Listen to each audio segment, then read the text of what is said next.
Hi friends, நம்ம இன்றைக்கி பார்க்க போகிறது நல்ல ஒரு சூப்பரான ஹெல்த்தியான ஒரு கஞ்சி தான் நம்ம பண்ண போகிறோம். ரொம்பவே இது உடம்புக்கு நல்லது. அதாவது முதுகு வலி, கை கால் வலி, உடம்பு வலி எல்லாத்துக்குமே எலும்புகளுக்கு ரொம்ப பலம் கொடுக்கக்கூடிய இந்த கஞ்சி எப்படி பண்ணுறது பார்த்துடலாம். அதுக்கு தோலோடு இருக்கக்கூடிய இந்த கருப்பு உளுந்தை நல்லா கடாயில் போட்டு நல்லா செவந்து வர அளவுக்கு வறுத்துக்கலாம். இதோட ஒரு 4 ஏலக்காவும் சேர்த்துருக்கேன். இப்போ பார்த்திங்கன்னா நல்லா செவந்து வந்துருச்சு. ஒரு மிதமான தணல்லே வச்சு அதை வறுத்து எடுத்துங்க. இப்போ ஒரு 2 ஸ்பூன் அளவுக்கு பச்சரிசி இதையும் நல்லா வறுத்துட்டு, இப்போ உளுந்து நம்ம வறுத்து வச்சுருக்க உளுந்தை ஒரு பிளேட்டுக்கு மாற்றிடலாம். பச்சரிசி கொஞ்சம் நல்லா பொரிஞ்சு வரட்டும்.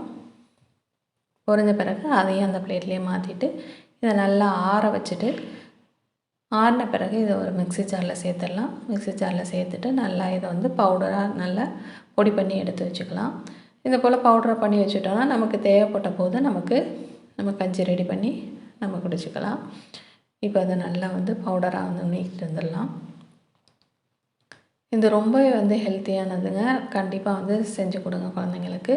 இப்போ நான் கொஞ்சம் தண்ணியாகவே வைக்க போகிறேன். அதனால் நான் 1 டேபிள் ஸ்பூன் அளவுக்கு அந்த கஞ்சி பவுடரை எடுத்துகிட்டு கொஞ்சமாக தண்ணி சேர்த்து இதை கலந்து விட்டுக்கலாம்.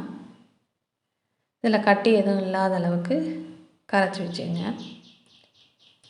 நீங்கள் திக்காக வேணும்னாக்கா இன்னொரு ஸ்பூனுக்குள்ளே நீங்கள் சேர்த்துட்டு செஞ்சால் இன்னும் கொஞ்சம் திக்காக இருக்கும். நான் தண்ணியாக வேணுங்கிறதுனால தான் இந்தளவுக்கு குறைச்சி பவுடர் சேர்த்துக்கிறேன். இப்போ இந்த டம்ளரில் ஒரு 3/4 டம்ளர் அளவுக்கு தண்ணி சேர்த்துருக்கேன். தண்ணி நல்லா கொதித்த பிறகு நம்ம கரைச்சி வச்சுருக்க இந்த பவுடரை உளுந்து பவுடரை சேர்த்துட்டு நல்லா கலந்து விட்டுடுங்க. ஒரு மிதமான தணல்லே வச்சு அது நல்லா கொதிக்கணும். இதனோட பச்சை வாசலாம் போகிற அளவுக்கு கொதிக்கணும். இதோட கொஞ்சமாக டேஸ்ட்டுக்கு உப்பு சேர்த்துடுங்க. உப்பு சேர்த்துட்டு கலந்து விட்டுடுங்க. ஒரு 3லேருந்து ஒரு 4 நிமிஷம் நல்லா கொதிக்கட்டும். இனிப்பு சுவைக்கு தேவையான அளவுக்கு வெல்லம் சேர்த்துங்க. வெல்லத்தை தண்ணி ஊற்றி கரைச்சிட்டு நீங்கள் சேர்த்தாக்கா போதும். இல்லை நீங்கள் நாட்டு சர்க்கரை வேணாலும் சேர்த்துக்கலாம்.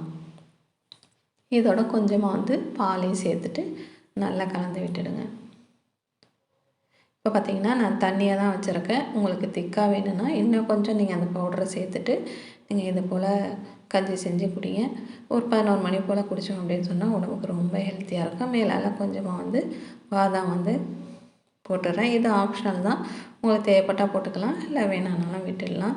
இப்போ சூப்பரான கஞ்சி நமக்கு ரெடி ஆகிட்டு. சேனலை சப்ஸ்கிரைப் பண்ணலாம், சப்ஸ்கிரைப் பண்ணுங்கள். நெக்ஸ்ட் வீடியோவில் மீட் ரெசிபி பிடிச்சிருந்தா உங்கள் ஃப்ரெண்ட்ஸுக்கும் ஷேர் பண்ணுங்கள். தேங்க்யூ.